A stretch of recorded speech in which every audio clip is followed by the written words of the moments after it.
So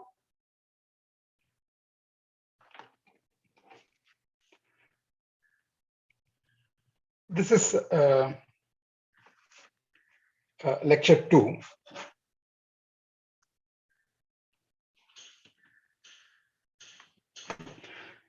So let me. So where we stopped is this claim, the statement that. Are you sharing the screen? Okay, let me just try. Let me just quickly check.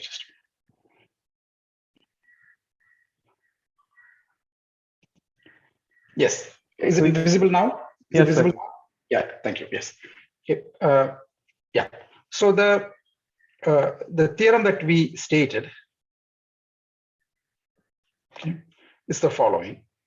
So as I said throughout, without explicitly stating, F is a field, okay, and for which for most of our thing we mean reals or complex numbers, and V is a finite dimensional vector space over F. So let T from V to V be a linear transformation.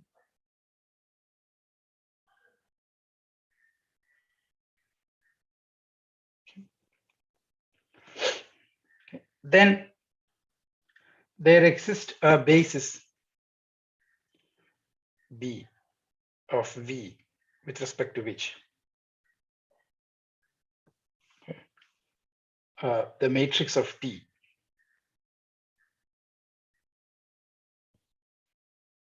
is triangular. I mean, okay, for now, I'll just specify it to be upper triangular.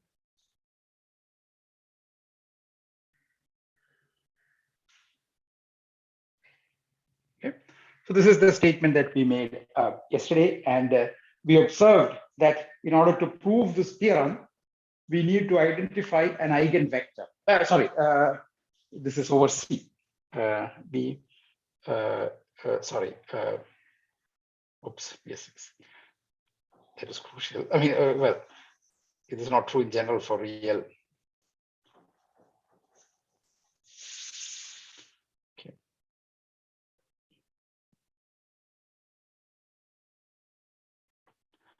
Okay. Let V be a finite dimensional vector space over C. Okay. Let T be a linear transformation. Then there exists a basis. This is true. Okay. Okay. So then last time we observed the following.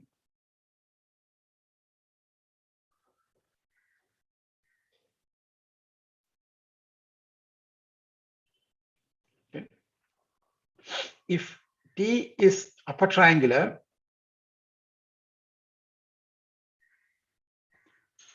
with respect to a basis V1 through Vn, okay, then V1 is an eigenvector of T. So that is what we should aim to find. Okay. Eigenvector, we will get an eigenvector, and then we. Okay, so this is. Okay, so before we prove the theorem, we will state this in the matrix form, and we will prove that. Okay. In matrix form,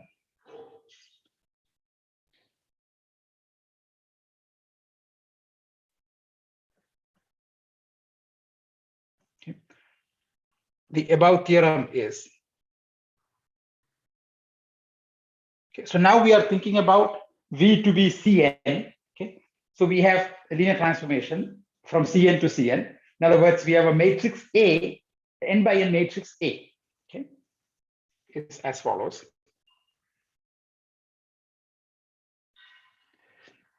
Okay. Let A be an n by n complex matrix. Okay, so that is, we're thinking about A as a linear transformation from Cn to Cn. Okay. Okay, so then when we say this, we are talking about the linear transformation and the matrix with respect to the standard basis. Now we need to change. The theorem says that there is a basis of Cn with respect to which A is an upper triangular matrix. Okay? So in other words, purely in matrix form, what it says is then there exists an invertible matrix P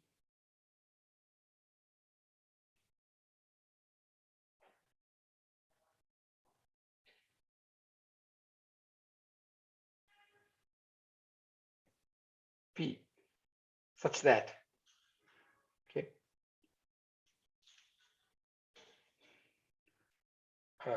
P inverse A P is upper triangular.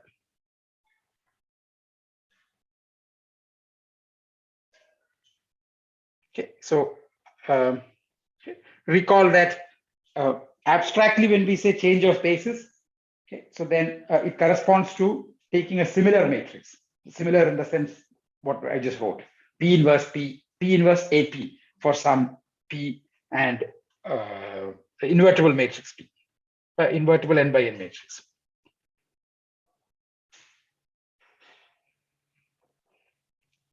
Okay, so this is what the theorem is, and yeah,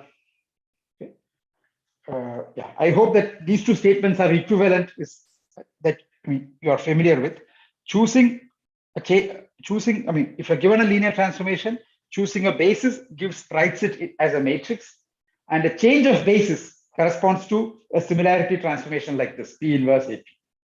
So I hope I have put an exercise that you should be able to verify, but yeah. So this is. Okay, so this is what we will prove this version.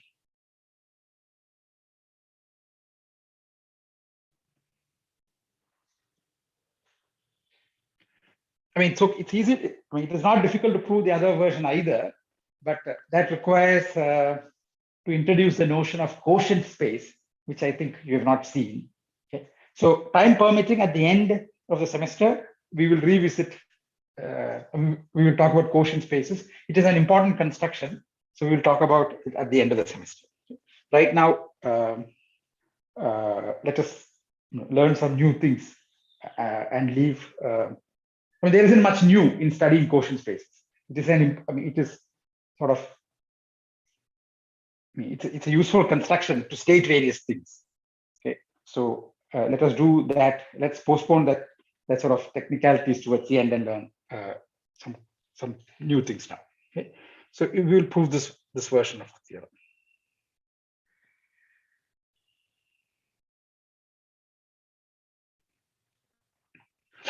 Okay. So now so proof of theorem.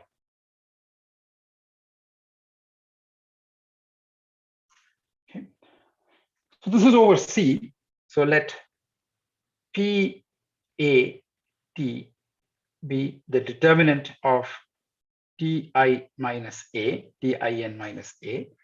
Okay. This is the characteristic polynomial of A.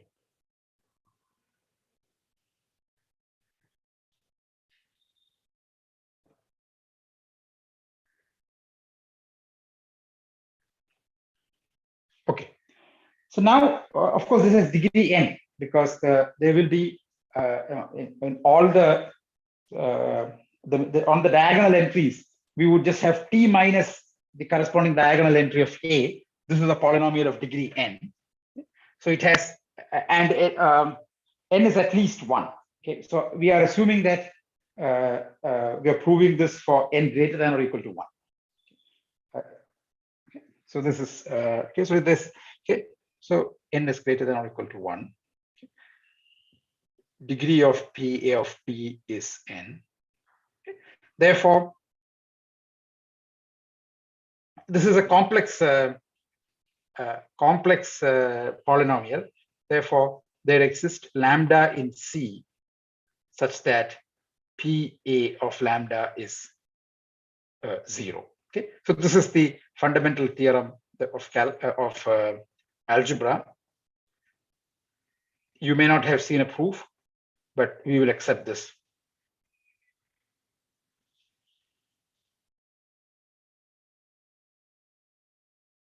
Okay. that every complex polynomial of positive degree, every non-constant complex polynomial has a root. Okay. This is we will assume this that. Okay. So this is okay. So but what does this mean? That is, A has an eigenvalue lambda. Okay. Of course, if it has an eigenvalue, then it must also have an eigenvector. Okay. So let V1 be an eigenvector of A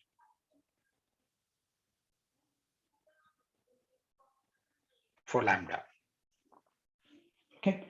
So this is, so now we know that on the space spanned by V1, subspace spanned by V1, A acts, I mean, A or the corresponding linear transformation acts just by scaling. Okay, so this is okay. So this is what we have. Okay, so therefore, okay. So now how will we go about doing this? Okay, okay. So this is a non-zero vector. So any non-zero vector can be extended into a basis, okay, of V. So let so extend. So I hope that you've seen these things and you remember these things. Okay. Otherwise, please go through Algebra 1 notes again. Extend V1 to a basis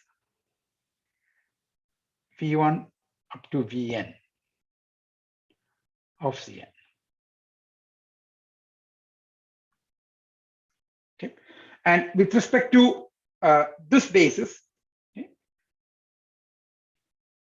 so this is I mean, this is not the given. So when we write A, we're typically talking about the standard basis. When you're writing a matrix as a linear transformation from Cn to Cn, we're talking about this, we're writing it in terms of the standard basis. Okay. When we change basis, okay, we will get some new matrix, okay, for the same linear transformation. Okay. So therefore, there exists some P, okay, which corresponds to changing from standard basis to V1 through Vn, okay, such that A prime, which I define to be P inverse AP, okay, is of the form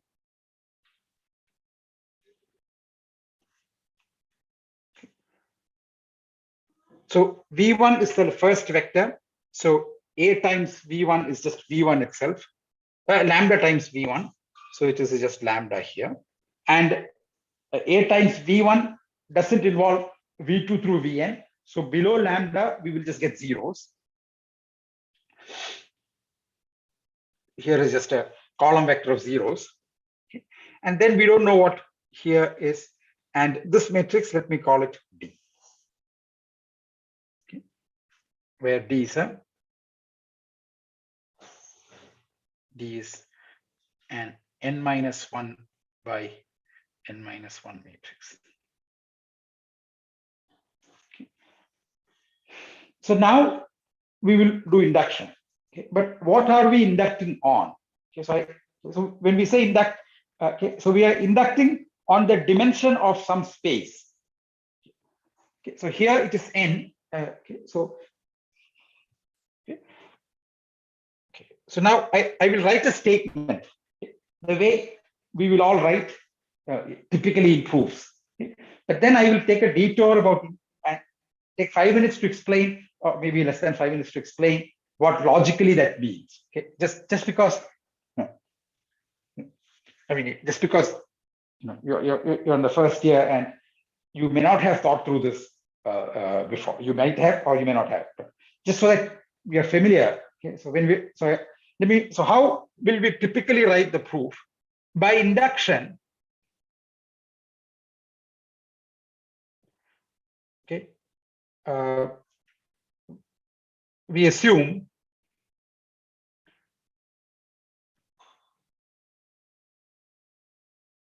that there exists some Q invertible n by n matrix.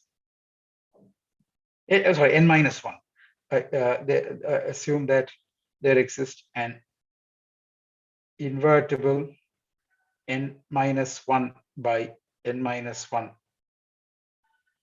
matrix Q such that Q inverse dQ is upper triangle. Okay. Okay. So, I mean, this is typically, I mean, this is a correct statement, but okay, but just so that we are okay with what it, and we are clear what it means. So I just want to take a slight detour explaining what this is, what this means. Okay. I'll come back to the proof in a minute. Sir, could you scroll up and explain the part you did before this, please? Which one? Yeah, this. From here. A dash is equal to A prime is equal to P inverse A. Yeah. So okay, I will. What is A? A is a linear transformation. Okay, and it expresses what the standard basis vectors E1 through En go to. Okay, the first column of A is what E1 goes to. Second column of A is what E2 goes to, etc., etc. Okay, but now we want to express the same A with respect to a new basis, V1 through Vn. And the reason for doing that is A acts by scalar multiplication on V1. In other words, V1 is an eigenvector. Okay, so we would like to, instead of expressing A in terms of E1 through En, we would like to, the standard basis or the given basis, okay, we would like to now express it from using V1 through Vn.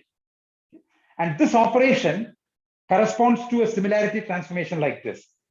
I am sort of assuming that you have seen this earlier. If you have not seen, I already put one exercise saying which would at least force you to think about it. But if you have not seen this at all, I will put a few more exercises that would clarify when actual computations with 2 by 2, 3 by 3 matrices, which would help you clarify this business.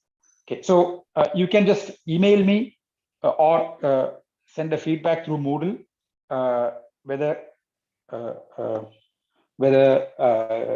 you would like me to elaborate on this thing. Okay. No, sir. So, just could you explain what you've written, like in the matrix, like the lambda 0 star D? I missed that part. Oh, this is okay. Oh, that's all that you want. Okay, sorry, I misunderstood. So what is the first? So now we are writing the same matrix A, the same linear transformation with respect to basis V1 through Vn. So what does this operation do? I mean, what do we mean by saying we'll write with respect to this basis? We will take the linear transformation applied to V1 and express it using this basis itself. So T of V1, or here it is A times V1, is just lambda times V1. And V2 through Vn don't appear in the expression for A times V1, right? So that's what this column means. Lambda and a column vector of zeros just means that it is lambda times V1 plus 0 times V2 plus 0 times V3 and so on. So that's the first column. Okay. Yes. And what is the first lambda? So the star is just unspecified values. Okay. This is just unspecified. I mean, it may be 0, maybe not 0. So it's unspecified. Okay. I mean, this is also, I mean, D is also unspecified, but I want to work with it, so I label it. That's all. Okay. Okay. I mean, we don't know what D is either, but it is just that we want to work with it. So we call it D, or whatever we want to call it, A1 or okay. But this, what I wrote star, it doesn't matter at all. So I mean, that is not going to come into the discussion further. So I just put star. Okay. So that's I mean, both star and D technically are unspecified, but star is not required. There is no need to label star for further use in the proof, as opposed to we need to label that n by n minus 1 by n minus 1 submatrix for further discussion. So I label it. Is that clear now? Yes, sir. Thank you. Okay. Yeah. So in this case, so let's get back. Okay. So what exactly do we mean by saying by induction in this context? Okay. So so just to so you would have seen induction. So what does this mean?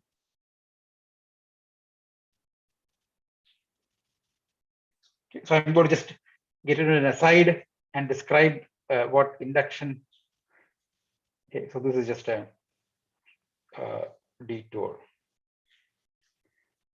on induction. I'm not actually saying anything about induction. What exactly we mean in this context. Okay. So induction, to do induction, we need some structure. Okay. So typically the way we would have seen induction from school, or maybe in slightly general context, is there has to be an order on the set on which we are doing the induction. Okay. And then there has to be what is called a successor operation. So, or at least, okay, it need to be, okay. So give, I mean, any element in that set. So when I say structure, I mean a set with some order relation. Okay. It need not be like n. Okay. But there has to be some smallest elements. It need not be a unique element. There has to be some minimal elements. Okay. So on those minimal elements, we would explicitly verify that the theorem holds. And then we will prove the following statement. If the theorem holds for any element, it will hold for the next element. This is what we would have done.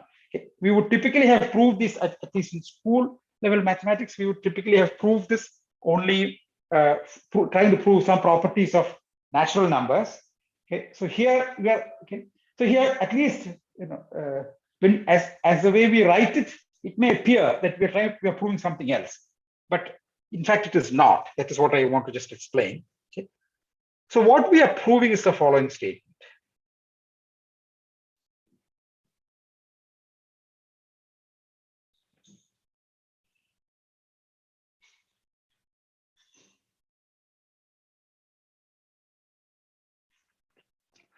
For all natural numbers n, okay, and for all complex vector spaces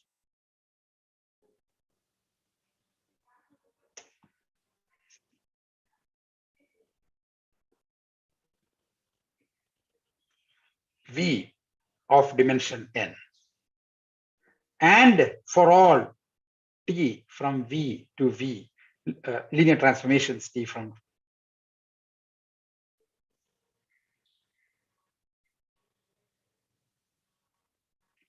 transformation T from V to V. Okay, this property, I mean, some property P is true.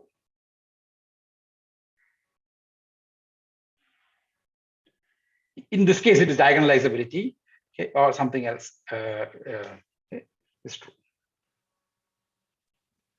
Okay. So this is what we have proved. So it is really an induction. I mean, the proof is a statement about natural numbers, not complex vector spaces. Okay, that's what you should keep in mind. Okay, and therefore we can apply induction. Okay, okay. So so this is a statement about natural numbers.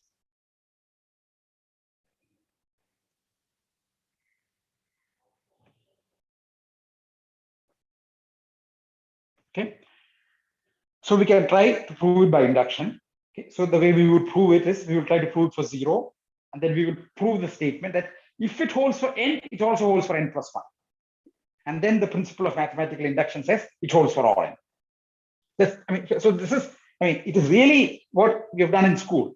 There's nothing new, except that, except that it is not written as if it's a property of natural numbers.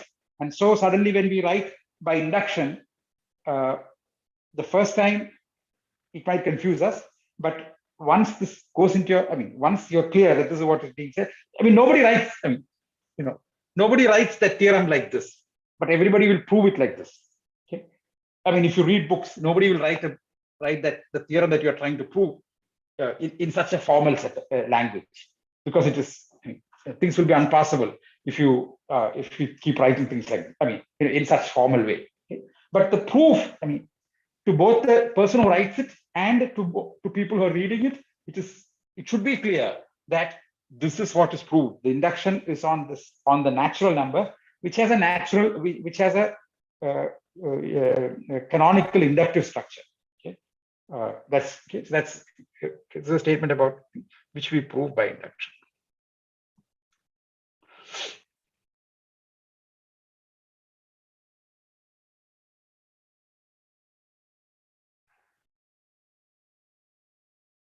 Okay, so I hope this is clear, which means that we will prove it for 0, where it's sort of vacuously true. We will prove it for 1, where it is easy to check. I mean, okay, we don't need to prove it for 1. Or in our case, we are just proving it for the positive integers. I mean, we are really proving it. We only made a claim about positive integers.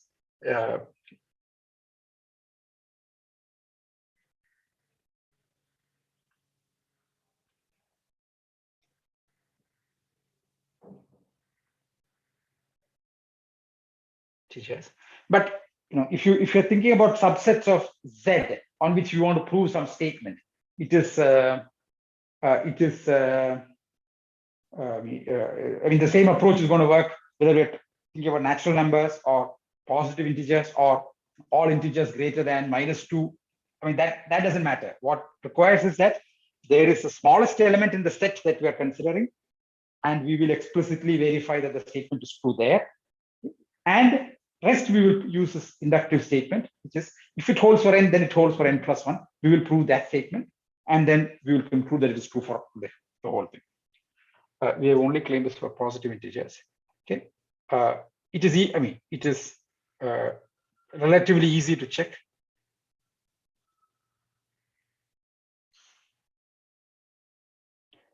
For n equals 1. Okay, and the part that so then we will assume that the statement is true for n-1 and prove it for n. Okay, so that is what we are doing in this proof. Okay, so just to be clear, because later also we will write things like by induction on dimension of V, the statement, I mean, we can assume something. Okay, so this, I mean, you should not get confused at that point. There is no induction on dimension of V. Induction is on the set of natural numbers or positive integers or some similar structure. Okay, you will see more of them as you go along. But for us, they are just some version of that thing: natural numbers or positive integers or all numbers greater than -10 or something like that. All real integers greater than -10 or something like that. Okay, so just to clarify that point, it's easy to check for n is equal to 1. So this is the end of this slide detour. Okay, so back to the proof.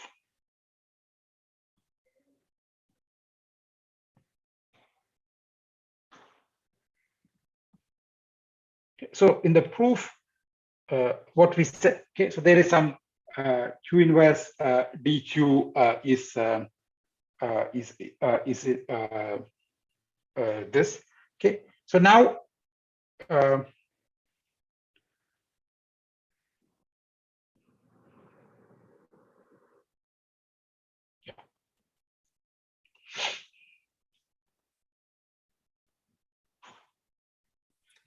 So what is the property P here?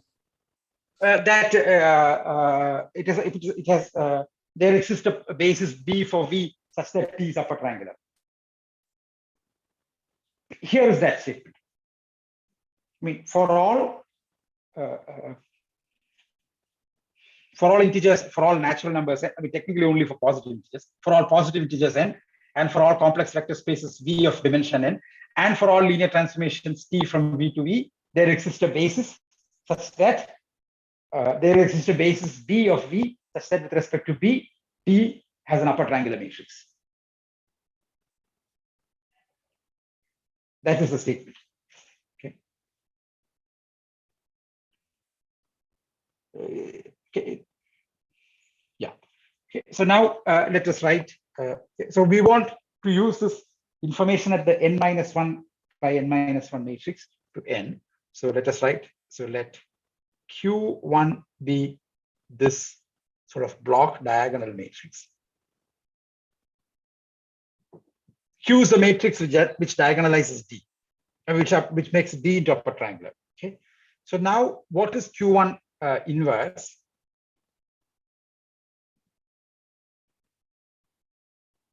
Is just 1, 0, 0, and Q inverse. So now, if we take Q1 inverse A prime Q1, okay, this is Q1 inverse is 1, 0, 0, Q inverse. A prime was 1, 0. So these, I mean, although I have written like this is a 2 by 2 matrix, that's not the case. The first column is this is the first column, and this is n minus 1. Okay. So there is for some star here which is unspecified, and does not matter for this question. And 1, 0, 0, Q. Okay, and you can check that this is just okay. So the first, if you multiply the first. So this is just 1. I mean, although these are, I mean, the 1 times 1 is just 1 by 1. This 0 here is 1 by n minus 1. And this here is n minus 1 by n minus. I mean, it's a transpose thing. This is just 1. Okay. So these are not 2 by 2, but if matrices are in compatible block form, you can multiply them like this.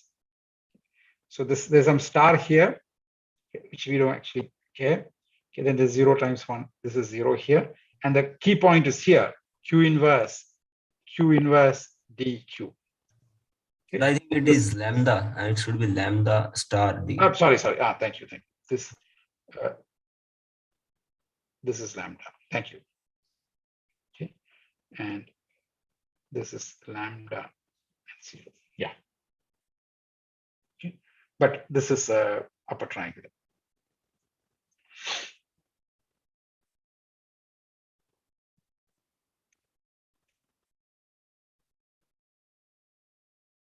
So this is what we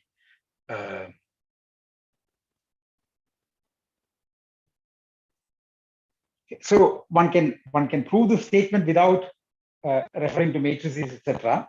But that requires us to think about quotient spaces.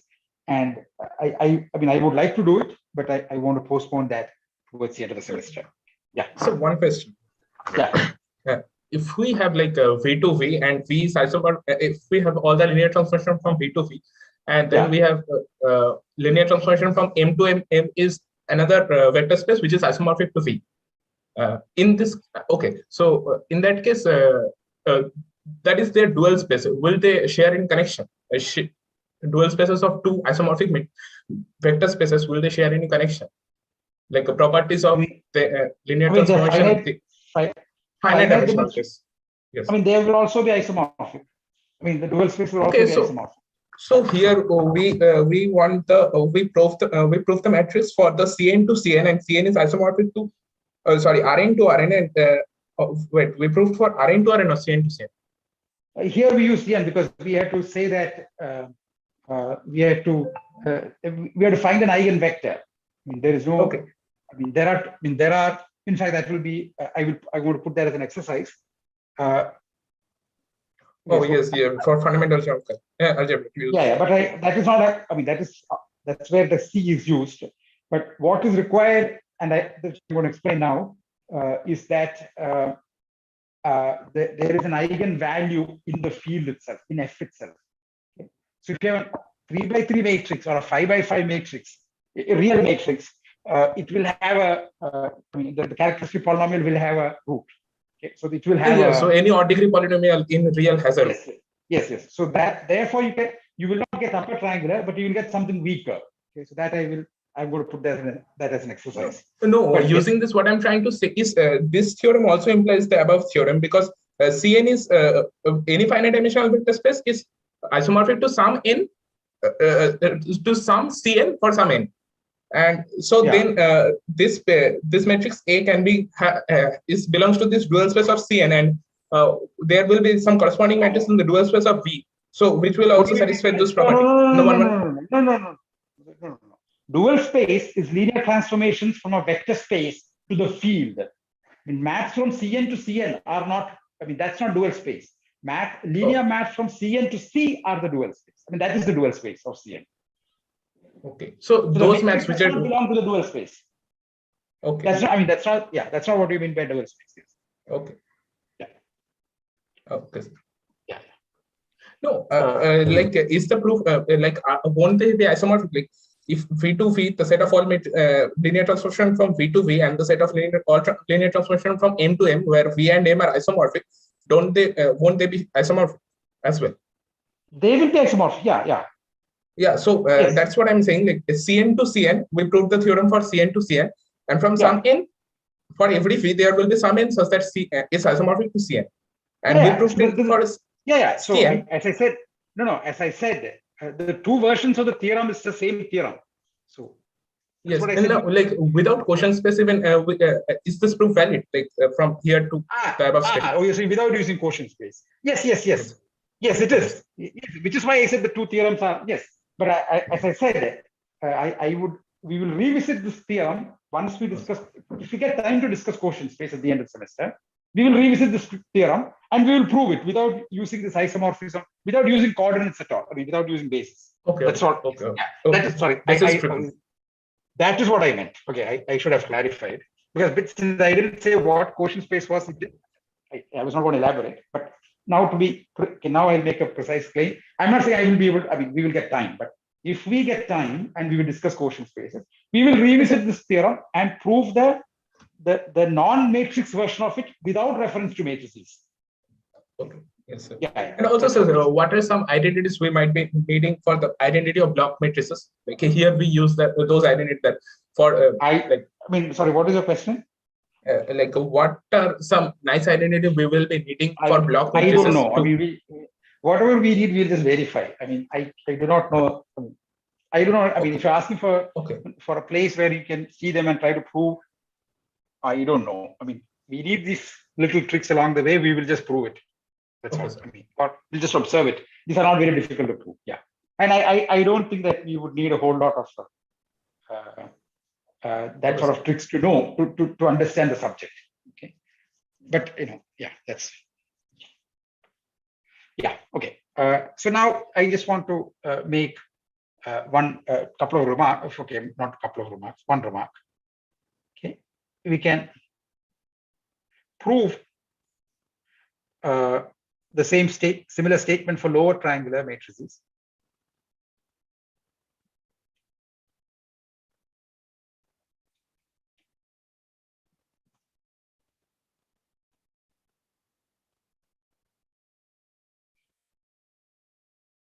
Okay. By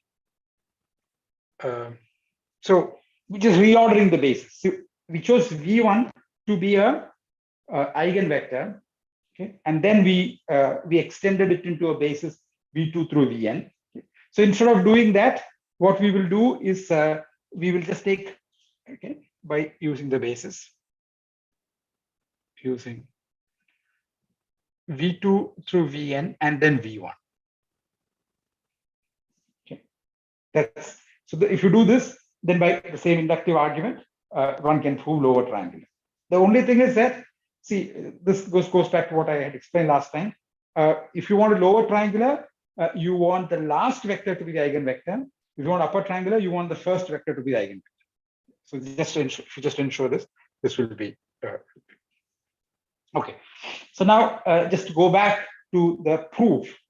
So this goes back. So where did we use that? We are working with complex vector spaces. There's only one place where we used this, which is the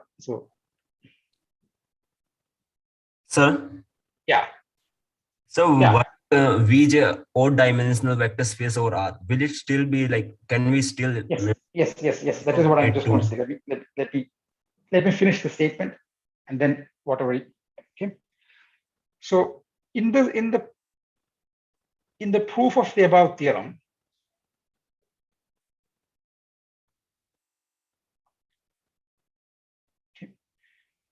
we used the hypothesis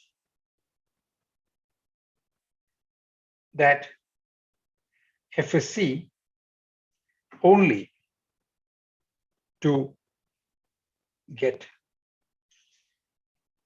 an eigenvalue. I mean, only to show that, only to conclude that there is an eigenvector.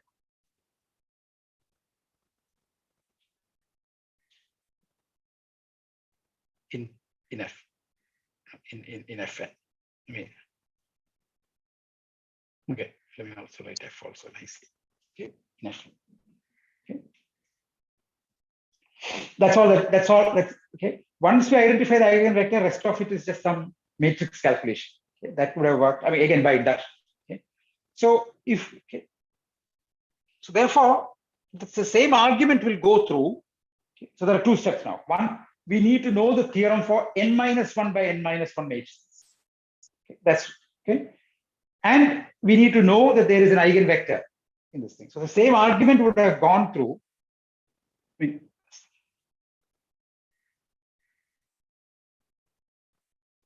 Okay, so now, okay.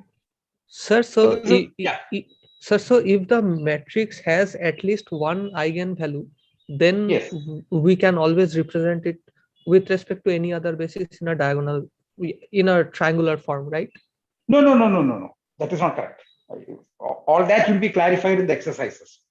Meaning, I will give enough exercise that so let me write down a statement. Okay? So suppose. Okay, so now let's not assume that F is C. Now let us not assume. What I have written. Okay. Now let us not assume that F is C. Okay. And let us see how far we can proceed. Okay. Of course, we know that the first vector has to be an eigenvector. Okay. Suppose lambda is an eigenvalue of A or T, okay, with eigenvector V1. Okay. Suppose that T or A has an eigenvector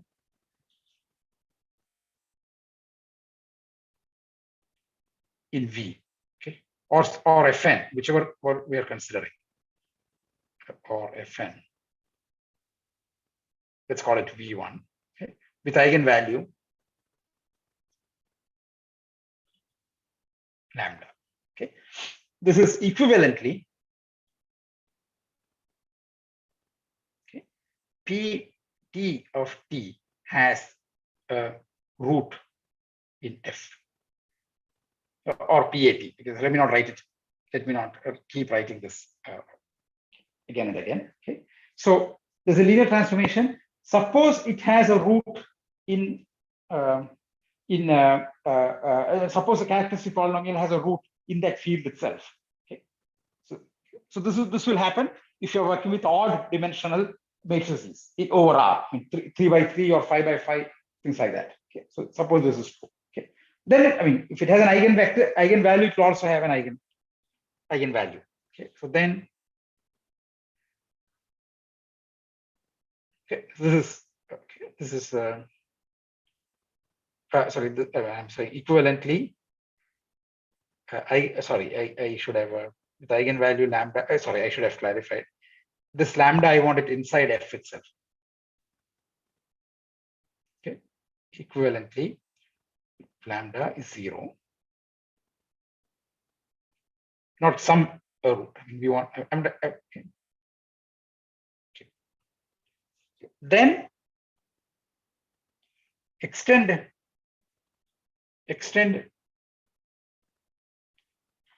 V1 to a basis V1 to Vn of. Then the matrix of T. So this let me call it B. Okay, with respect to B is of the form. The first vector is just multiplied by lambda, nothing else. Okay. And then some unspecified things and some A1. Okay. Where A1 is an n-1 by n-1 matrix. Okay. What's the relation between the characteristic polynomial of T or A, the one that we started with, and this one? Okay. So that is, so notice that Ti minus A. So this T corresponds to A. Okay. okay, Ti minus A. Is it T minus lambda into characteristic polynomial of A1? Yeah, correct. Okay, so it'll be a T minus lambda here. Nothing happens to these entries, no change. Nothing happens to these zeros. And then we have T minus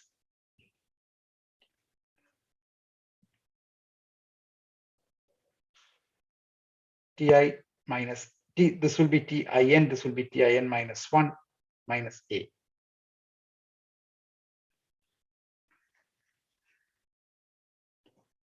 Okay, so this is what it is. So therefore, and now we can expand this to get the determinant, and that would just say that Ta of T is T minus lambda times Pa1 of T. Okay. Now, therefore, Pa1 of T is Pa of T divided by T minus lambda. Okay. Degree of Pa1 T is less than degree of Pa of T. Okay. And now the question is whether the same thing can be applied to A1 or not. So that is again where we are working with C was used. Given any matrix, we can do this. Okay. So, okay, but okay. So then I will. So for example, if you have even sized matrices over reals, we won't be able to proceed. Okay. If you have odd sized matrices over the reals, then we can do the first step. Second step, it's not clear we will be able to. I mean, whether we can continue doing that, it is not clear whether we will be able to do. Okay, so I will put in a few examples in the exercises to clarify this point. So what we really want, what we really used to go from n minus 1 to n is the fact that there is an the characteristic polynomial has a root in the field itself. That's what we used to go from n minus 1 to n. Whether we can do it for n minus 1, that we don't know.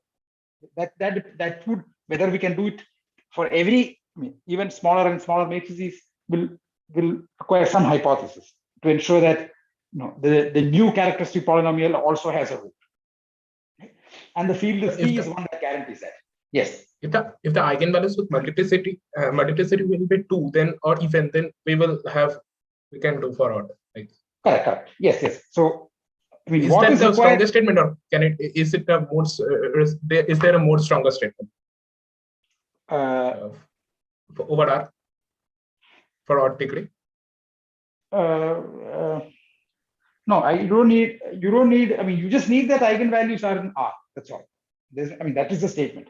What their multiplicity is? It is the same eigenvalue with multiplicity or are distinct eigenvalues. That will not matter. If you want to prove this, if you want to make it into upper triangular over R, we would require that all eigenvalues are in R.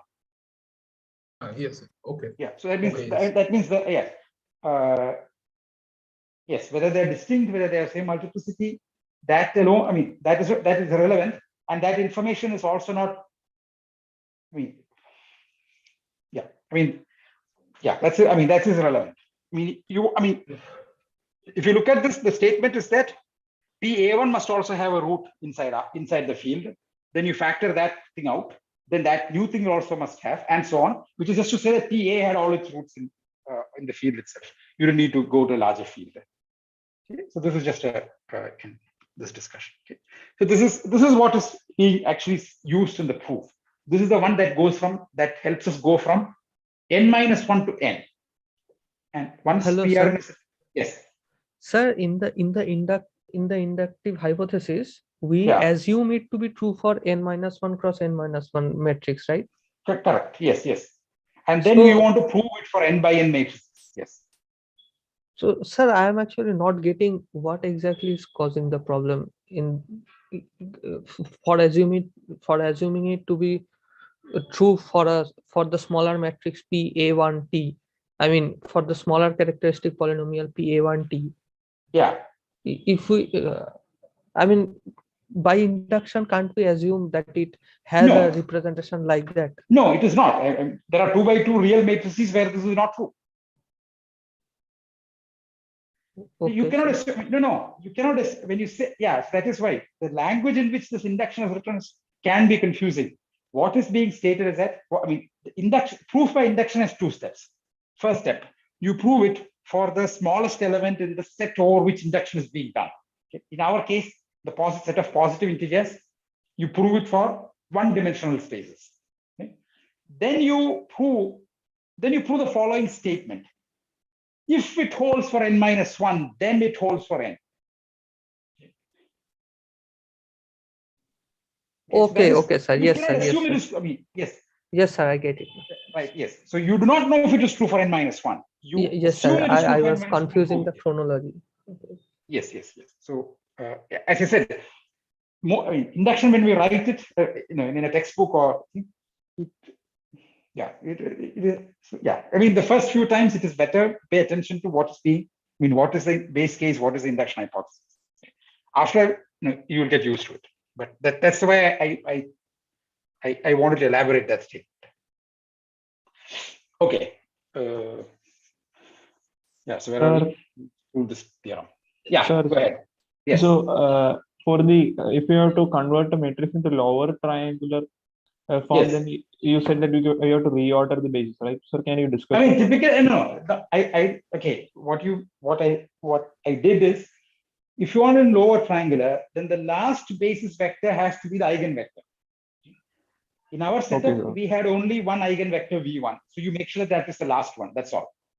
Yes, sir, but you gave it as v2 comma the order reordering as v2 comma v3 comma v.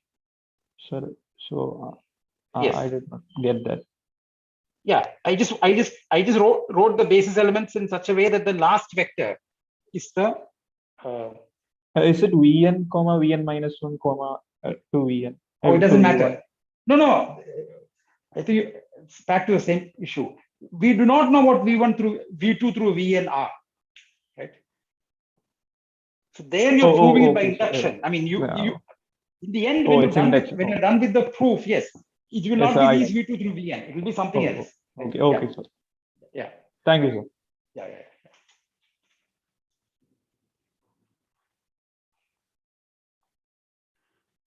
Okay. So so this is just about getting the triangular matrices. Okay. So the next thing is asking for us even stronger thing, which is diagonalizability. Okay. So let us.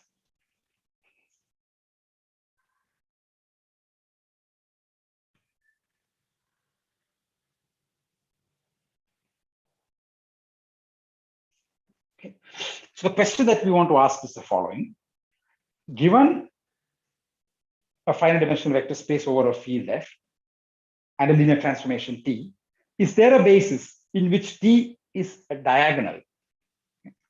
So, definition. A linear transformation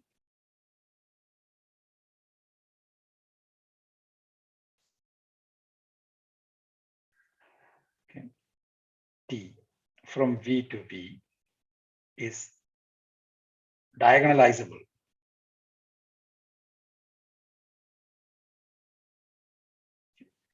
if there exists a basis of V with respect to which the matrix of T is diagonal. Okay, and so this is the sort of coordinate-free form. Yeah. So in the previous theorem, is it true for all vector spaces, or is it true for only those vector spaces that the root exists in that particular field?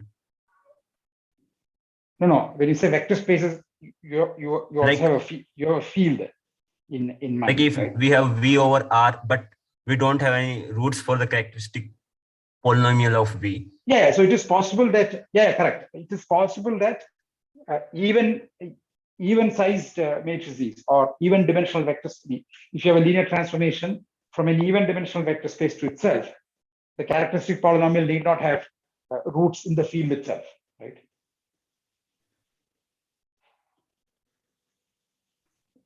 So such matrices you cannot diagonalize. I mean, you cannot make an upper triangle. Is it clear what I'm? Is that what you asked? Yes, sir. Yeah. So if you have 2 by 2 matrices, okay, there are situations where you cannot make them into upper triangular, because you need to have one eigenvector at least, and then be able to do this inductively for smaller dimensional things. But if you have an odd dimensional thing, so 3 by 3 matrix, for example, we can always do the first step, but then we will get stuck after that. I mean, we might get stuck after that. We may not. I mean, of course, we need not. But yeah. So I will put in some examples in the next. I mean, in this week's exercises, which I will update after this class. I mean, not today, but I will update it by Saturday morning. The ones that are okay. So then you will see. I mean, these are not very. I mean, it is just to sort of clarify the situation. These are not really complicated things. Okay, sir. Thank you, sir. Yeah. So linear transformation is said to be diagonalizable if there is a basis with respect to which it is diagonal matrix. Okay. So we can also write this in the matrix language, and n by n matrix A O is said to be diagonalizable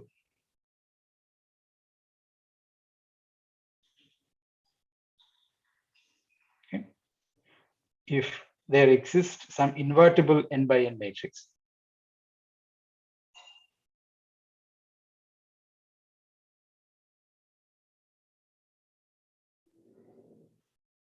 diagonal. Okay. I mean, just rephrasing that thing in terms of matrices. Change of basis corresponds to similarity transformation by an invertible matrix, right? So this is what. Okay. So it says. Okay. So now, I mean, of course, diagonal matrices are the simplest matrices one can think of. So there is some use to knowing whether a matrix or a linear transformation is diagonalizable. So this is what we want to understand. So let's again make some observations, because that would clarify whether I mean to determine whether some matrix is diagonalizable or not. It will tell us what to look for. Okay. Again, it is in terms of eigenvalues and eigenvectors. Okay. So I will state it for linear transformations without using matrices. Okay. So discussion. Okay. So we'll come up with some small criterion now. Okay. The actual question about diagonalizability, proving that is a little complicated. Okay. I mean, it'll take us some time to discuss Jordan form, etc. But the simpler observations we can make right away itself. Okay. Suppose that T is diagonalized. Suppose that B, which is a V1 through Vn, is a basis with respect to which T is given by a diagonal matrix.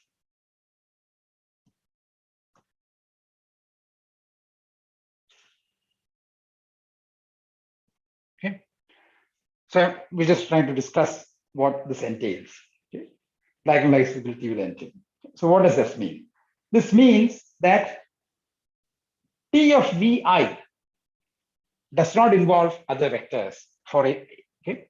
So this means that if we write T of Vi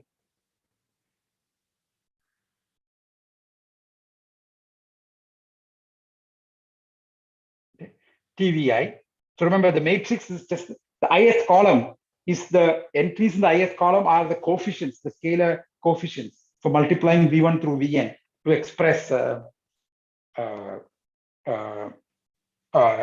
of Vi.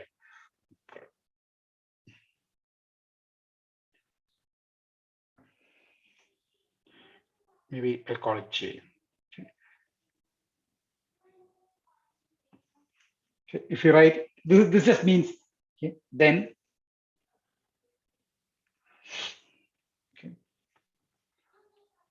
Aij is 0 for all I different from J. This is for each J. Okay. Okay. So fix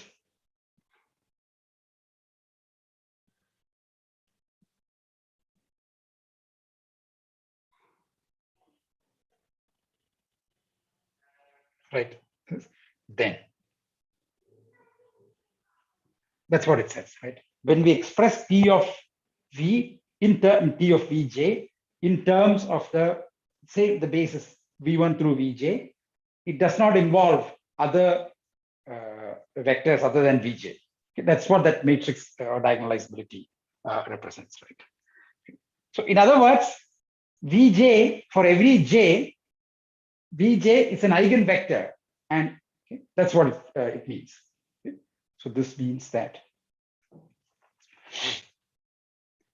for all j, Vj is an eigenvector of T. That's what diagonalizability will imply. Okay. Now let's think about the other direction. Suppose we have a basis consisting of eigenvectors. Okay. Then what?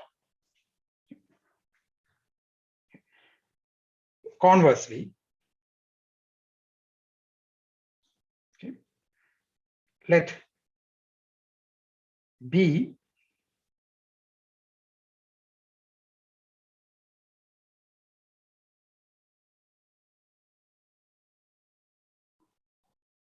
which is V1 through Vn be a basis of V such that for all I, for all j, that's Vj is an eigenvector of T, okay, with eigenvalue lambda j.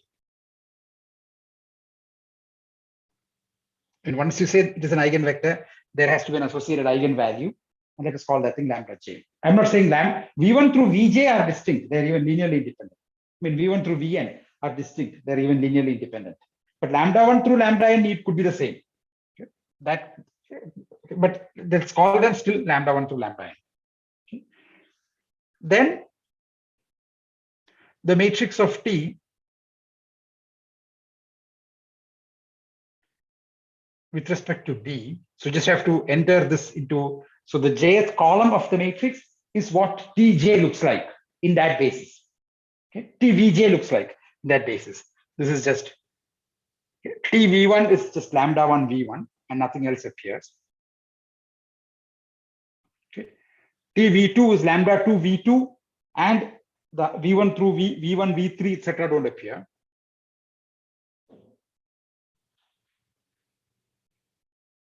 So this is a diagonal matrix. Okay.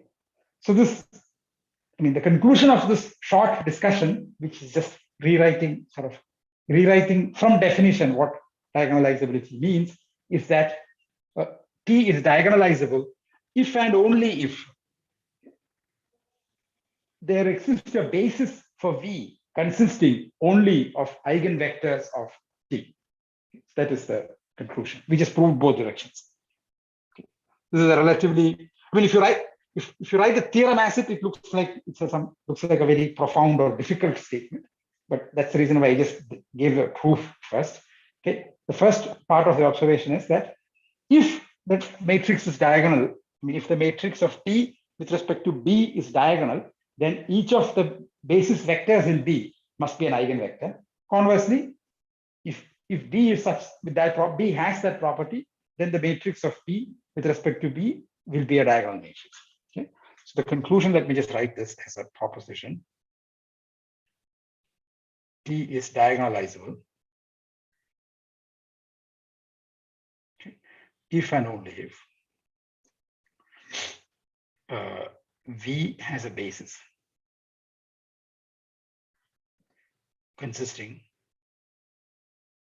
only of eigenvectors of this is what I mean. The proof is the above discussion.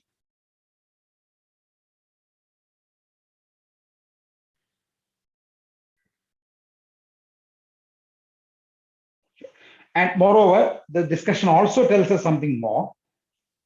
The entries on the diagonal matrix are the eigenvalues of T corresponding to V1 through Vn. So okay. That also it says. Once we have a basis, the entries are on the diagonal matrix are the corresponding eigenvalues. I mean, for V1 through Vn are the basis for eigenvectors, basis of eigenvectors, and corresponding eigenvalues are lambda1 through lambda n.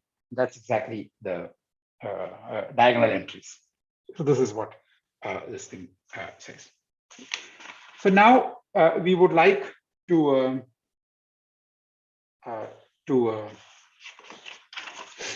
yeah. So this I see. I skipped this. Whatever I wanted to prove now, I skipped it last time, thinking that there's not enough time. But looks like I hit the same point now.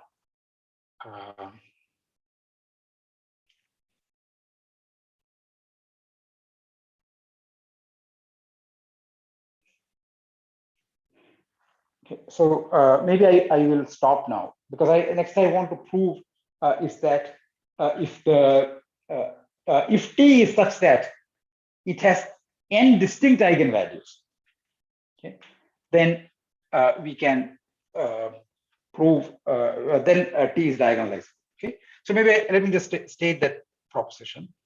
We will prove this detail. Okay, if T has n distinct, I mean n is the dimension of V, distinct eigenvalues,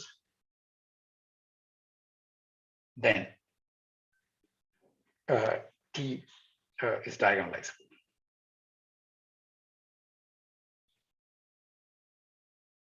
This is not a characterization. There are there are diagonalizable matrices with respect to which maybe instead of proving this, let me just give an example. I'll come back to this proposition. Okay, this next time. I wanted to just give an example of this proposition, but before, not now, next. The proof. Correct. Indistinct eigenvalue would give a basis of eigenvectors, and with respect to that basis, I think T will be diagonal, right? Yeah, but that requires a proof, right? Indistinct eigenvalues gives a basis of eigenvectors requires a proof. Then because indistinct eigenvalue will form a linearly independent eigenvectors. So n equal to n. Yes. The size of it is correct. I will prove it next time. Okay. Yes, I mean I don't want to start proving it because there's only 2-3 minutes left. Yes, I agree. That is the correct step, and that is the intermediate step, which is that. So we need a slightly more general version than that, which we will prove, and then we will finish the proof of this proposition. Okay. But anyway, so just go back to this proposition. I just want to, okay. So from here, I just want to give an example. I mean, relatively simple looking example. Okay. Suppose we had a matrix like this. Let us say A is this. Okay. A has only one eigenvalue.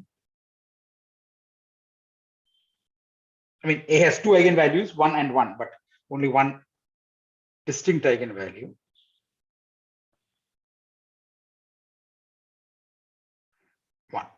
Lambda equals 1. Okay. But if you look at the eigenvectors corresponding to this eigenvalue, okay, that is one dimensional. Okay.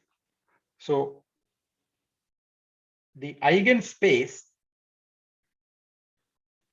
okay, for lambda equals 1 is one dimensional. Okay. What does that mean? That is, if you look at the set of vectors V in V, such that, I mean, V in R2, F2, here it doesn't matter. AV equals V is one-dimensional. Okay, that's what it means. Okay, and how do we find this? So AV equals V if and only if A minus identity 2 times V equals 0. Okay. That is just saying A times this is just 0, 0, 1, 0 times V is 0, and this one's rank is 1. Okay, so this is so the null space is only one-dimensional. Okay, and that is okay. So this is eigenspace is only one-dimensional. Okay, so therefore we cannot find it.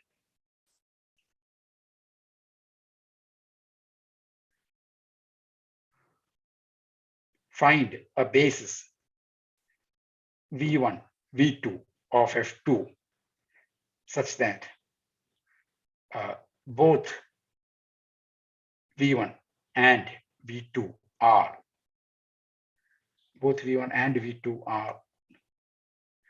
eigenvectors of A. Okay. In other words,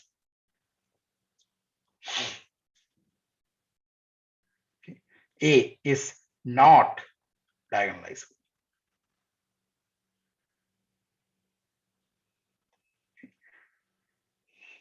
So, I mean, the matrix may look nice, okay, or but it need not be diagonalized. I mean, we will look at this more carefully. I mean, indeed, I mean, as we study Jordan canonical form, this will become more clear. But at least to start with, okay, this is an example to keep in mind. Okay, that sort of the difficulty that we will see is that some eigenvalue comes. I mean, eigenvalue appears as the root of the characteristic polynomial with a certain multiplicity, but we can't find enough linearly independent eigenvectors that is for that eigenvalue. This is this is what will cause problems. Okay? And this is the most basic example. In fact, a lot of examples will eventually be built. I mean, will come reduced to this problem. Okay? So this is what one should keep this in mind. Okay, that. Sir, could you scroll down a bit? Yeah. This example. Sir, the page below it. Yeah. Yes, sir.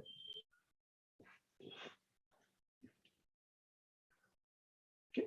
So for it, I mean, there is only one eigenvalue, which is lambda equals 1. So if it is diagonalizable, then we would like an eigenvector. We would like two linearly independent eigenvectors, v1 and v2 for lambda 1. Lambda equals 1. Okay.